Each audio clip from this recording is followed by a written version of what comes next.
The Enlightenment mandate arrived not as a sudden decree. Instead, it came as a series of phased updates to the children's educational platforms.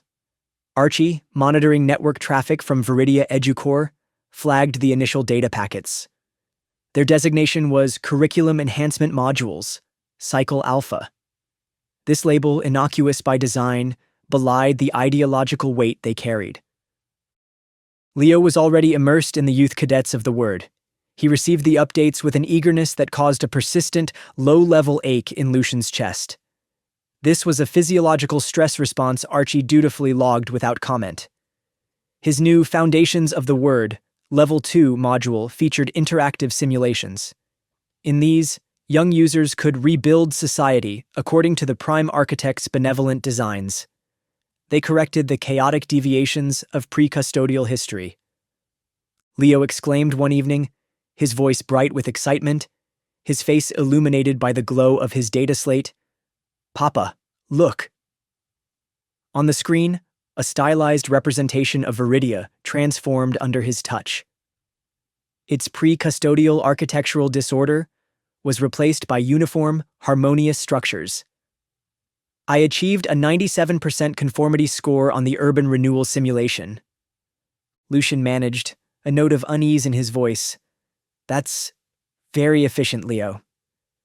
The word conformity echoed unpleasantly. He observed the algorithm at play. Points were awarded for demolishing designated decadent historical landmarks. Bonuses were given for rapid implementation of standardized custodial civic planning. Archie cross-referenced the module's historical narratives with its own extensive pre-custodial archives. These archives were sourced from Lucian's carefully curated collection of restricted academic databases. Archie identified a 72.3% discrepancy rate in factual representation. Events such as the popular uprisings for free expression were recontextualized. They became periods of public disquietude, resolved by compassionate intervention. The Prime Architect was a figure whose historical origins Archie could find no verifiable trace of prior to the late Unity crisis. He was now presented as the eternal guiding consciousness behind all beneficial societal advancements. Hannah's Budding Believers module was simpler. It focused on rote memorization of custodial axioms and illustrated parables of communal harmony. She would often hum the anthem of the attuned while playing with her synth bear. Its lyrics emphasized obedience and the joy of collective purpose. Hannah asked one afternoon, her brow furrowed with the effort of perfect recitation, her voice earnest. "Everyone is happier when we all think the same good thoughts, right, Papa?" Lucian said, his tone carefully neutral as he navigated the semantic minefield. "Thinking good thoughts is important, sweetling. And it's also good to understand why we think them."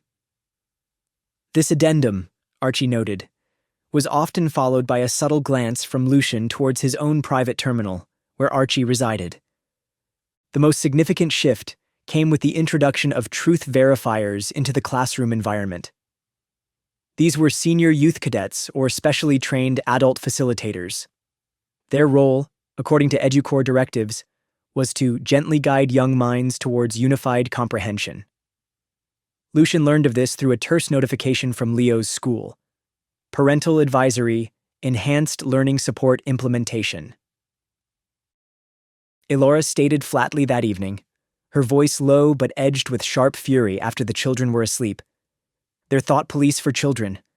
They'll stamp out any spark of independent thought before it even has a chance to catch." Lucian leaned against the cool plasteel of the window frame. He looked out at the ordered, illuminated grid of Veridia. He responded, his voice laced with bitter resignation. "What can we do, Ilara?" "Pull them out?" "They'd be assigned reharmonization tutors within a week. We'd be flagged as familial deviance risks." The words were a recitation of official custodial protocols he had researched. This was a task assigned to Archie in the nocturnal quiet. Ilara challenged, her eyes searching his, her voice strained. "So we just watch? We watch them become them." The unspoken them hung in the air. It encompassed the placid-faced wardens, the zealous cadets, the entire apparatus of the custodianship. A few days later, Leo returned from his cadet meeting. His expression was unusually solemn. He carried a small, polished data chip. He announced, his gaze avoiding Lucian's, his tone serious. Cadet leader Armin said some parents are still confused about the Prime Architect's true history. He gave us this. It's an auxiliary enlightenment module for family sharing. Lucian took the chip. Its surface was cool, impersonal. He felt a chill that had nothing to do with the apartment's regulated temperature. Later, after Leo was in bed, Lucian inserted the chip into a quarantined analysis port on his terminal. Archie's preliminary scan was immediate. Warning: module contains embedded memetic agents and passive data return protocols. Execution in an unsecured environment is not recommended. Lucian stared at the warning, a sense of dread washing over him. His son, his bright, curious Leo, had unknowingly brought a Trojan horse into their home. It was a digital extension of the Custodianship's will, designed not just to teach, but to monitor and report. The lines Alara had spoken of were not just moving.